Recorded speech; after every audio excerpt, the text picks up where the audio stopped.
இழப்பீடு நஷ்டஈடு வழங்கணும்னு சொல்லிட்டு கிட்டத்தட்ட ஆளுக்கு 1 கோடின்னு இவங்க எப்படி வரையறைப்படுத்துகிறாங்கன்னு தெரியல. ஏன்னா ஒரு மாணவரோட விலை 1 கோடி ரூபாய்னா அது என்னால் ஏற்றுக்க முடியல.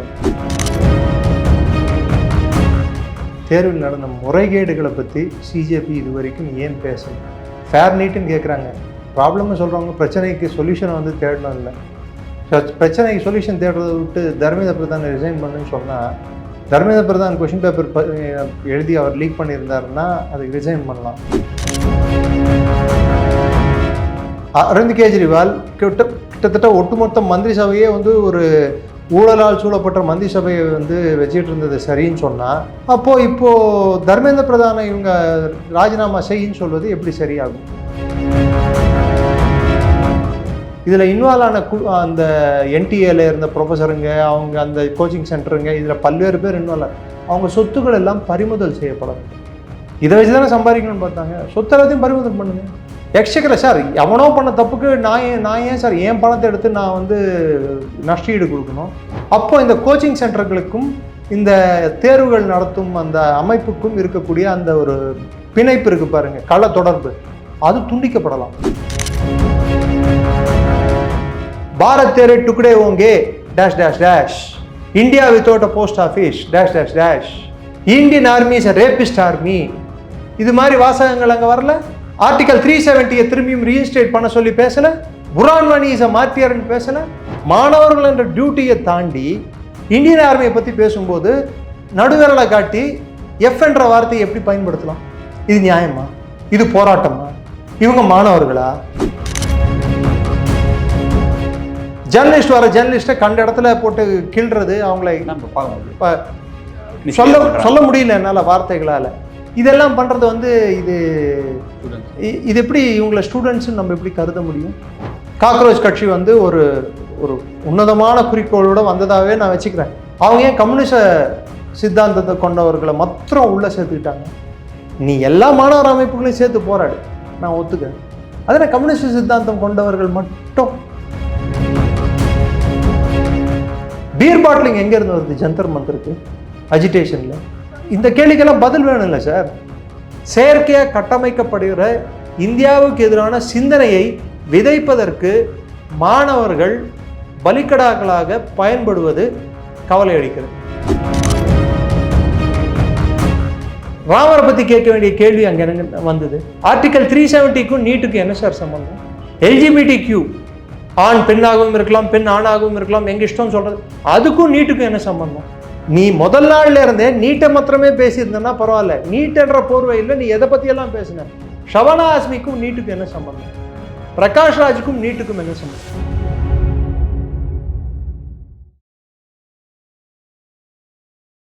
இளையபாரத வீரர்களுக்கு வணக்கம். இன்றைய சிறப்பு விருந்தினர் டிஃபென்ஸ் அனலிஸ்ட் நிரஞ்சன் சார் அவர்கள் தான். சார் வணக்கம் சார். வணக்கம் ஜெயந்த். எப்படி இருக்கீங்க சார்? நல்லா இருக்கேன் சார். இப்போ நம்ம டெல்லி ஜந்தர் மந்தரில் வந்து சிஜேபியினர் வந்து ஒரு பெரும் போராட்டத்தை, ஸ்டூடெண்ட்ஸோட போராட்டத்தை வந்து முன்னெடுத்து கொண்டு போயிட்டுருக்காங்க. அதில் அவங்க 2 கோரிக்கை வைக்கிறாங்க சார். ஒன்று வந்து ஃபேர் நீட், இன்னொன்று வந்து தர்மேந்திர பிரதான் அவர்கள் வந்து ராஜினாமா பண்ணணும். இது எப்படி சார் போயிட்டுருக்கு இந்த போராட்டம்? ஃபேர் நீட் மாத்திரம் கோரிக்கை இல்லை, இன்னொரு கோரிக்கையும் அதில் அடங்கியிருக்கு. அந்த நீட் தேர்வில் யாரெல்லாம் மாணவர்கள் வந்து எழுதி அவங்க சூசைட் பண்ணிக்கிட்டாங்களோ, தற்கொலை பண்ணிக்கிட்டாங்களோ, அவங்களுக்கெல்லாம் காம்பன்சேஷன், அதாவது அவங்களுக்கு இழப்பீடு நஷ்டஈடு வழங்கணும்னு சொல்லிட்டு கிட்டத்தட்ட ஆளுக்கு 1 கோடின்னு இவங்க எப்படி வரையறைப்படுத்துகிறாங்கன்னு தெரியல. ஏன்னா ஒரு மாணவரோட விலை 1 கோடி ரூபாய்னா அது என்னால் ஏற்றுக்க முடியல. என்னை பொறுத்த வரைக்கும் நீட்டில் நடந்த இந்த தேர்வில் நடந்த முறைகேடுகளை பற்றி சிஜேபி இது வரைக்கும் ஏன் பேசலை? ஃபேர் நீட்டுன்னு கேட்குறாங்க. ப்ராப்ளம்னு சொல்கிறவங்க பிரச்சனைக்கு சொல்யூஷனை வந்து தேடணும் இல்லை. பிரச்சனைக்கு சொல்யூஷன் தேடுறதை விட்டு தர்மேந்திர பிரதான் ரிசைன் பண்ணுன்னு சொன்னால், தர்மேந்திர பிரதான் கொஷின் பேப்பர் எழுதி அவர் லீக் பண்ணியிருந்தாருன்னா அதுக்கு ரிசைன் பண்ணலாம். அரவிந்த் கெஜ்ரிவால் தலைமையில் இருந்த டெல்லி அரசு பல்வேறு தவறுகளை செஞ்சுது. அப்போ அரவிந்த் கெஜ்ரிவால் ரிசைன் பண்ண சொல்லும்போது மாத்திரம் அவராக காரணம், மற்றவங்க இருக்கிறதுக்கு அவர் எப்படி காரணம்? அவர் மந்திரி சபையில் பாதி பேர் உள்ளே இருந்தாங்க, அப்போ அவராக காரணம்னு கேட்டாங்க. இதே சிஜேபியில் இருக்கிறவங்க யாருன்னு பார்த்தீங்கன்னா பெரும்பாலானோர் ஆப் கட்சியை சேர்ந்தவங்க தான். இந்த ஆசுதோஷ் ரங்கா ஆப்பை சேர்ந்த நபர் தான். அபிஜித் தீப்கே ஆப்போட மீடியா விங்கை சேர்ந்த நபர் தான். திரும்பி அந்த சௌரதாஸ் ஆப்பை சேர்ந்த நபர் தான். இவங்கெல்லாம் அப்போ வந்து எப்படி ஆப்புக்கு முட்டு கொடுத்தாங்க? அது சரின்னா அரவிந்த் கெஜ்ரிவால் கிட்டத்தட்ட ஒட்டுமொத்த மந்திரி சபையே வந்து ஒரு ஊழலால் சூழப்பட்ட மந்திரி சபையை வந்து வச்சுட்டு இருந்தது சரின்னு சொன்னால், அப்போது இப்போது தர்மேந்திர பிரதானை இவங்க ராஜினாமா செய்யின்னு சொல்வது எப்படி சரியாகும்? ஓகே, தர்மேந்திர பிரதானின் அவரோட அமைச்சகத்தில் தவறு நடந்திருக்கு. ஆமாம், நடந்திருக்கு. மந்திரி ரிசைன் பண்ணுறதால தவறுகள் திருத்தப்பட மாட்டாது. நீட்டில் வந்து குளறுபடி நடந்திருக்கா, நீட்டில் வந்து சர்ச்சை எழுந்திருக்கான்னு எழுந்திருக்கு.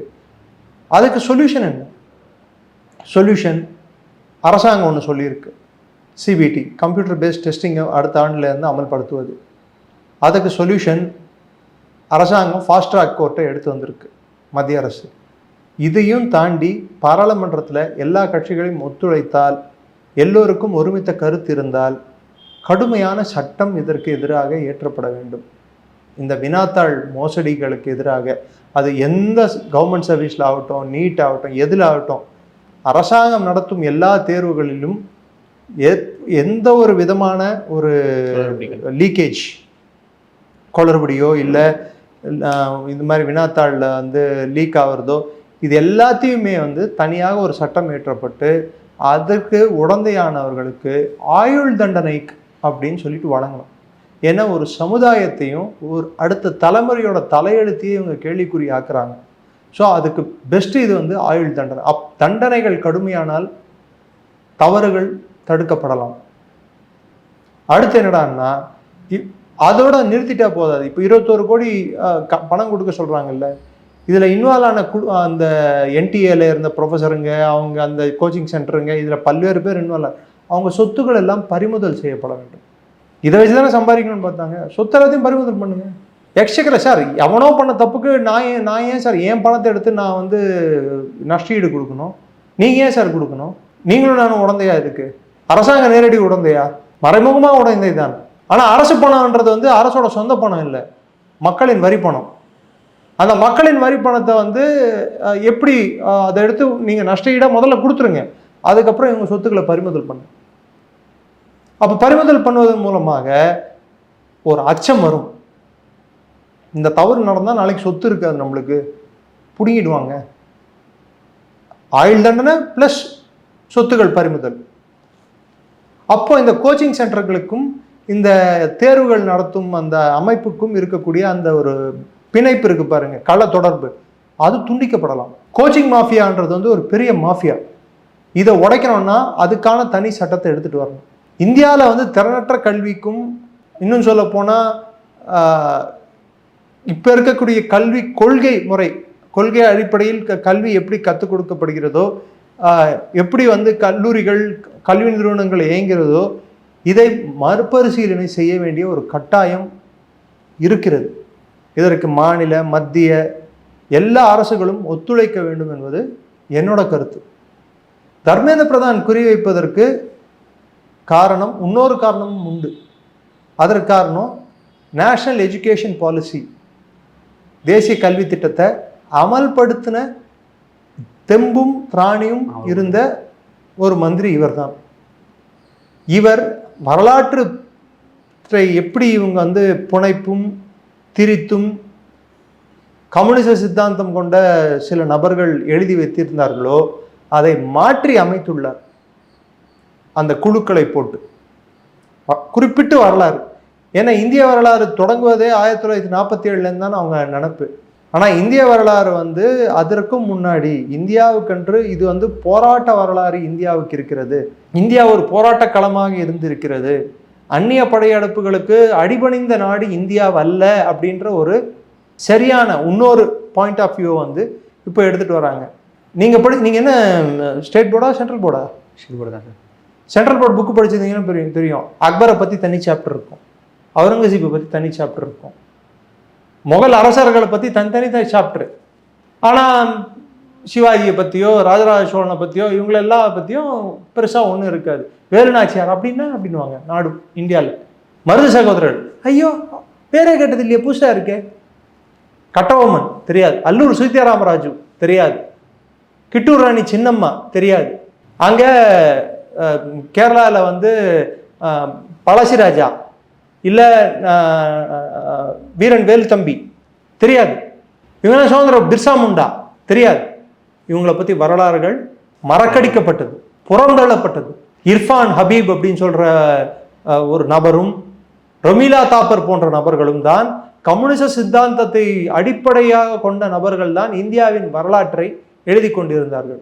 இந்தியாவின் பொருளாதார பாடங்களை, எக்கனாமிக்ஸ் பாடங்களை எழுதினதும் கம்யூனிச சித்தாந்தம் கொண்டவர்கள் தான். அரசியல் வரலாற்றை எழுதினவங்களும் அது எப்படி சார் நேதாஜியை மாத்திரம் எக்ஸ்ட்ரீமிஸ்ட்னு சொல்லுவாங்க இவங்க? அவர் வந்து எக்ஸ்ட்ரீமிஸ்ட். என்ன எக்ஸ்ட்ரீமிஸ்ட்?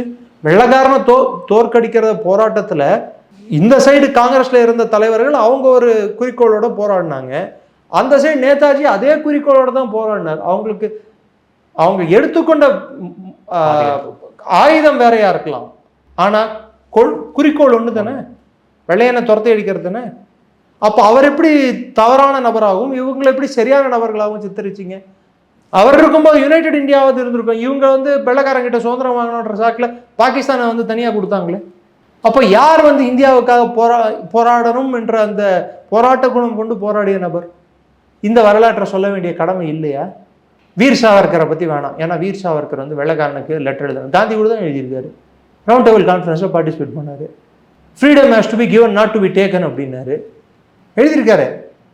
இந்தியா பிரிவினை செய்யும் போது அவர் ஜின்னா வந்து நாவ்காலிலையும் மற்ற இடங்கள்லையும் மக்களை கொன்று குவிக்கும் போது இந்துக்களை இவர் வந்து நீங்கள் சைலண்டாக ஒத்துக்கணும் இதுக்கெல்லாம் அப்படின்னு சொல்லிட்டு சொல்ல காந்தி. அதுக்கண்டு காந்தி வந்து தப்பான நபராக ஆயிடுவாரா? சொல்லுங்க.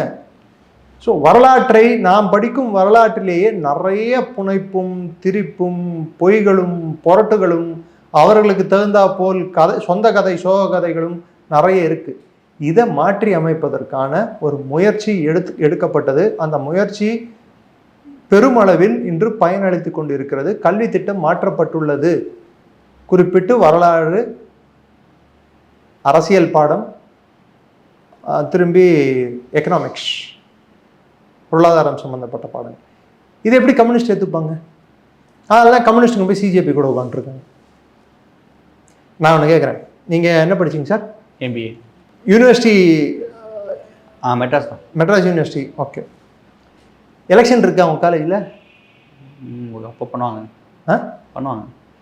கட்சி பேஸ் எலெக்ஷனா? இல்லை இல்லை, இண்டிவிஜுவல் எலெக்ஷன் தானே, கட்சி பேஸ் எலெக்ஷன் இல்லைல்ல. ரைட்.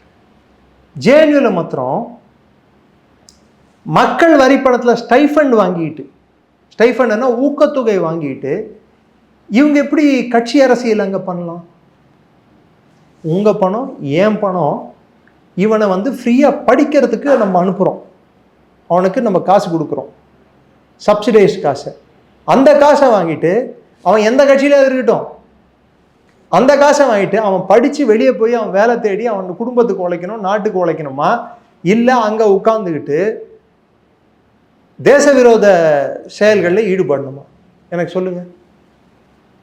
பாரத் தேரே டுக்டே ஓங்கே dash dash dash, India without a post office dash dash dash, Indian army is a rapist army. இது மாதிரி வாசகங்கள் அங்கே வரல? கண்டிப்பாக பேசுகிறாங்க சார், பார்த்தோம் நம்ம. ஆர்டிகல் 370 திரும்பியும் ரீஇன்ஸ்டேட் பண்ண சொல்லி பேசல? புரான்வாணி இஸ் அ மார்ட்டியர்னு பேசல? அவருக்கு ஃபோட்டோ காமிச்சாங்க, பார்த்தோம். ஸோ இதெல்லாம் எப்படி வந்தது? இந்த சிந்தனை எப்படி வந்தது? இவங்க போனது மாணவர்களாக. மாணவர்கள் என்ற டியூட்டியை தாண்டி இந்தியன் ஆர்மியை பற்றி பேசும்போது நடுவிரலை காட்டி எஃப் என்ற வார்த்தையை எப்படி பயன்படுத்தலாம்? இது நியாயமா? இது போராட்டமா? இவங்க மாணவர்களா? ஏடா என் காசுல வரி பணத்தில், மக்களோட வரி பணத்தில் ஸ்டைஃபண்டை வாங்கிட்டு ஊக்கத்தொகை வாங்கிட்டு படித்து டிகிரி வாங்கிட்டு போ. அதை விட்டு அங்கே ஐசா டைஃபி லொட்டு லொசுக்கு ஏன் இருக்கட்டும், பிஜேபியோட ஏபிவிபி கூட இருக்கட்டும். உங்களுக்கு எதுக்குடா கட்சி? கட்சியில் இருக்கணும்னா உங்கள் அப்பன் காசை செலவழித்து நீ வந்து கட்சியில் இரு, இல்லை உன் சொந்த காசை நைட்டில் போய் டீ ஆற்று, இல்லை பேப்பர் போடு, எதுவாவது போட்டு நீ வந்து ஃபீஸ் கட்டிக்கிட்டு நீ கட்சியில் இரு. கவர்மெண்ட் காசில் ஸ்டைஃபண்ட் வாங்கிட்டு நீ கட்சி போராட்டங்களில் ஈடுபடுறதும் கட்சி நடவடிக்கைகளில் ஈடுபடுறதும் சரியா? மாணவனுக்கு இது சரியான ஒரு பாதையா? டிகிரி முடிக்காம 35-40 வயசு வரைக்கும் அங்கே ஓசி சோறு சாப்பிட்டு இருக்கிறது வந்து இவர்கள் மாணவர்களா? சொல்லுங்க. இல்லை ஜேர்னலிஸ்ட் வர ஜேர்னலிஸ்ட்டை கண்ட இடத்துல போட்டு கிள்றது, அவங்களை நம்ம பார்க்க முடியும். சொல்ல முடியல என்னால் வார்த்தைகளால். இதெல்லாம் பண்ணுறது வந்து இது எப்படி இவங்களை ஸ்டூடெண்ட்ஸுன்னு நம்ம எப்படி கருத முடியும்? சரி, காக்ரோச் கட்சி வந்து ஒரு ஒரு உன்னதமான குறிக்கோளோடு வந்ததாகவே நான் வச்சுக்கிறேன். அவங்க ஏன் கம்யூனிச சித்தாந்தத்தை கொண்டவர்களை மாத்திரம் உள்ளே சேர்த்துக்கிட்டாங்க? நீ எல்லா மாணவர் அமைப்புகளையும் சேர்த்து போராடு, நான் ஒத்துக்கிறேன். அதில் கம்யூனிஸ்ட் சித்தாந்தம் கொண்டவர்கள் மட்டும், பாரத தாய் இருக்கு, பாரத தாயின்னு சொல்றீங்களா, அது புருஷன் யாருன்னு சொல்லி கேட்க வேண்டிய கேள்வி, அங்கே கேட்க வேண்டிய கேள்வியா? இது நியாயமா? பீர் பாட்டிலிங் எங்கேருந்து வருது ஜந்தர் மந்தருக்கு அஜிடேஷனில்? இந்த கேள்விக்கெல்லாம் பதில் வேணும் இல்லை சார்? சார், நீட்டில் மாற்றங்கள் வேணும். ஒன்று கல்வி சார்ந்த மாற்றங்கள் வேணும், அதாவது கொள்கை முடிவுகளில் மாற்றங்கள் வேணும், எப்படி தேர்வுகள் நடக்கின்றனோ அதில் மாற்றங்கள் வேண்டும், பிழையில்லா தேர்வுகள் நடத்த வேண்டிய தேவை இந்த நாட்டுக்கு இருக்கிறது. இதெல்லாம் ஒரு பக்கம். இன்னொரு பக்கம், செயற்கையாக கட்டமைக்கப்படுகிற இந்தியாவுக்கு எதிரான சிந்தனையை விதைப்பதற்கு மாணவர்கள் பலிக்கடாக்களாக பயன்படுவது கவலை அளிக்கிறது. இந்த இதுவரைக்கும் காட்டுக்குள் இருக்கக்கூடிய நக்சல்களை இந்திய அரசால் கட்டுப்படுத்த முடிந்தது, கட்டுப்படுத்தி விட்டோம் கிட்டத்தட்ட. ஆனால் நகரப்புறங்களில் இருக்கக்கூடிய இந்த அர்பன் நக்சல்களை எப்படி கட்டுப்படுத்த போகிறோம் என்பதுதான் இப்பொழுது இருக்கக்கூடிய மிகப்பெரிய பிரச்சனை. நமக்கு ராமரை பற்றி கேட்க வேண்டிய கேள்வி அங்கே என்ன வந்தது? ஆர்டிகல் 370க்கும் நீட்டுக்கும் என்ன சார் சம்பந்தம்? LGBTQ, ஆண் பெண்ணாகவும் இருக்கலாம், பெண் ஆணாகவும் இருக்கலாம், எங்க இஷ்டம் சொல்றது, அதுக்கும் நீட்டுக்கும் என்ன சம்பந்தம்? நீ முதல் நாள்ல இருந்தே நீட்டை மாத்திரமே பேசியிருந்தேன்னா பரவாயில்ல. நீட் என்ற போர்வையில் நீ எதை பற்றியெல்லாம் பேசின? ஷவனா ஆஸ்மிக்கும் நீட்டுக்கும் என்ன சம்பந்தம்? பிரகாஷ் ராஜுக்கும் நீட்டுக்கும் என்ன சம்பந்தம்? ஒரு குடிமகனாக ஒரு ஊர்ல தான் நீ வந்து ஓட்டு போடுற உரிமை இருக்குன்ற அந்த பேசிக் இங்கித ஞானம் கூட இல்லாத ஒரு நபர் பிரகாஷ் ராஜ். கர்நாடகாவில் ஒரு ஓட்டர் ஐடி, தெலங்கானாவில் ஒரு ஓட்டர் ஐடி, தமிழ்நாட்டில் ஒரு ஓட்டர் ஐடி, 3 கட்சி அமாவாசை பார்த்துருக்கேன். 3 மாநில வாக்குப்பதிவு பண்ற அமாவாசையை இந்த அமாவாசையை தான் பார்க்குறேன் நான். வெக்கமா இல்லை? பிரகாஷ் ராஜுக்கும் NGO இருக்கு, பிரகாஷ் ராஜ் ஃபவுண்டேஷன் சொல்லிட்டு.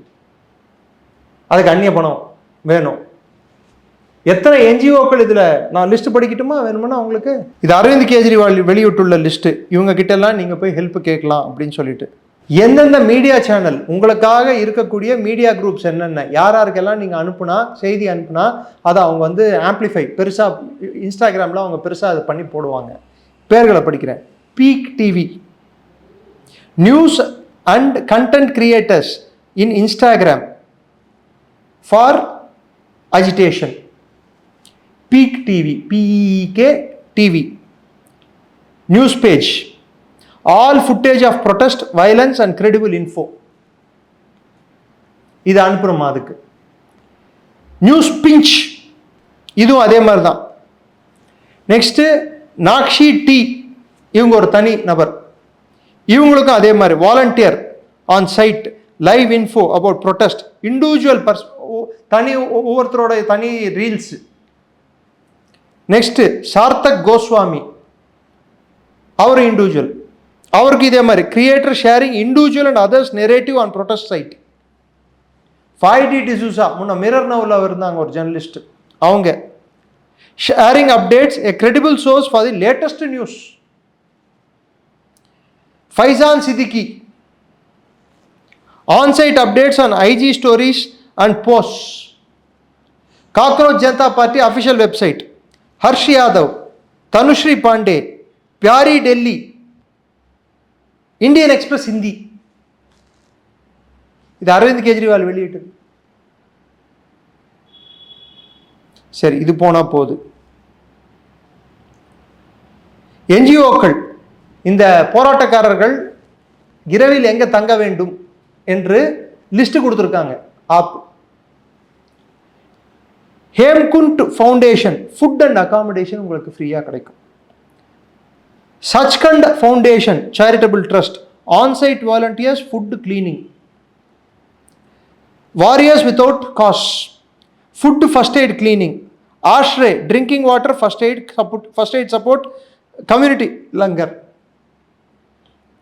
இது இல்லாமல் குருத்வாரா பங்களா சாஹிப், ராக்கப்கஞ்ச் சாஹிப், சிஸ்கஞ்ச் சாஹிப், சச்கண்ட் ஃபவுண்டேஷன். இங்கெல்லாம் வந்து நீங்கள் போய் தங்கலாம், இங்கெல்லாம் போய் நீங்கள் ஓய்வு எடுக்கலாம், இங்கெல்லாம் நீங்கள் கூடலாம், இங்கெல்லாம் உங்களுக்கு சாப்பாடு எல்லாம் வழங்கப்படும். அப்போ இது வந்து இன்ஸ்டண்ட்டாக ஒரு செயற்கையாக நடக்கப்பட்ட ஒரு அஜிடேஷனா, இயற்கையாக நடக்கப்பட்டதா இல்லை செயற்கையாக கட்டமைக்கப்பட்டுள்ளதா? கட்டமைப்பு வச்சுருக்காங்க. கத்தார்ல இருந்து ஜொமேட்டோ மூலமாக ஆர்டர் இங்கே பண்ணுறாங்க ஃபுட்டை. கத்தார் அவங்க வந்து பணம் அனுப்புகிறாங்க, டேரெக்டாக ஜொமேட்டோக்கு அவங்க பே பண்ணுறாங்க, ஃபுட்டு டேரெக்டாக வருது. சுற்றி அந்த ஜந்தர் மந்தர் சுற்றி இருக்கிற எல்லா ஏடிஎம்லையும் விட்ராயல்ஸ் வந்து 49,000 ரூபாயிலேருந்து 50,000 ரூபா விட்ராயல்ஸ் வந்து நிறைய விட்ராயல்ஸ் நடந்திருக்கு. இப்போ ஏடிஎம்ஸை வந்து இப்போது கேஷ் போடுறத அந்த ஏடிஎம்ஸ் வந்து க்ளோஸ் பண்ணியிருக்காங்க. எதுக்கு இந்த பணம்? ஷபானா ஆஸ்மியோட ஃபவுண்டேஷனான ஆக்ஷன் எய்ட் இந்தியா என்ற ஃபவுண்டேஷன், அந்த ஆக்ஷன் எய்ட் இந்தியா ஃபவுண்டேஷனுக்கு ஏன் பிரிட்டன் காசு கொடுக்குது? 1 ரூபா 2 ரூபா இல்லை, 85 கோடி ரூபாயிலேருந்து 100 கோடி ரூபா. எதுக்கு காசு கொடுக்குறாங்க சொல்லுங்க? அதுல் குல்கர்னி என்ற நடிகருக்கு வந்து ஏன் வந்து காசு வெளியிலேருந்து வருது? ஸ்வரா பாஸ்கர் பாம்பேல ஏன் அஜிடேட் பண்ணோம்? ஆலியா பட் எதுக்கு அஜிடேட் பண்ணோம்? பாகிஸ்தான்ல இருந்து இருக்கக்கூடிய ஹேண்டில்ஸ் வந்து இங்க ஏன் ஆக்டிவா இருக்கணும்? ட்விட்டர்ல இருக்கிற ஹேண்டில்ஸும் சரி, வாட்ஸ்அப் குரூப்ஸும் சரி. அதில் ஒருத்தர் தன்வீர்னு ஒரு நபரை போட்டிருக்க போஸ்ட்டை நான் வந்து படிக்கிறேன். நான் ஹிந்தியில் இருக்குது, பட் படித்தாதான் தெரிய வரும். அதை நான் தமிழாக்கம் பண்ணி காட்டுறேன். இந்த போஸ்ட் வந்து ஹிந்தியில் இருக்குது. இந்த போஸ்ட் பேர் வந்து சலோ டெல்லி மகாராஷ்டிர. இதில் போட்டிருக்கிறதுனா, अब तो बहुत कुछ होगा, शायद बहुत लोग शहीद भी हो जाएंगे. இப்போ நிறைய நடக்கும், நிறைய பேர் இதில் இந்த போராட்டத்தில் இறந்தும் போவாங்க.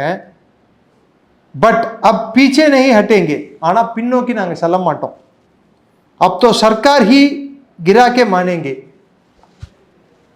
ஆட்சியை கவுக்காம விட மாட்டோம்.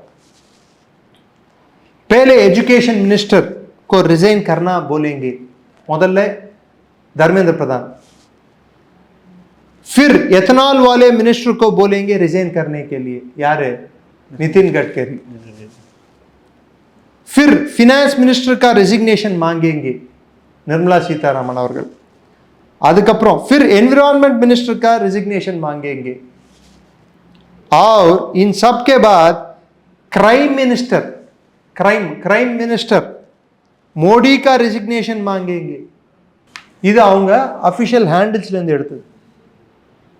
அப்போ முதல்ல தர்மேந்திர பிரதான், அதுக்கப்புறம் நிதின் கட்கரி, அதுக்கப்புறம் நிர்மலா சீதாராமன், அதுக்கப்புறம் என்விரான்மெண்ட் மினிஸ்டர், அதுக்கப்புறம் பிரைம் மினிஸ்டர் கிரைம் மினிஸ்டர்னு சொல்கிறாங்க. இது வன்மம் இல்லையா?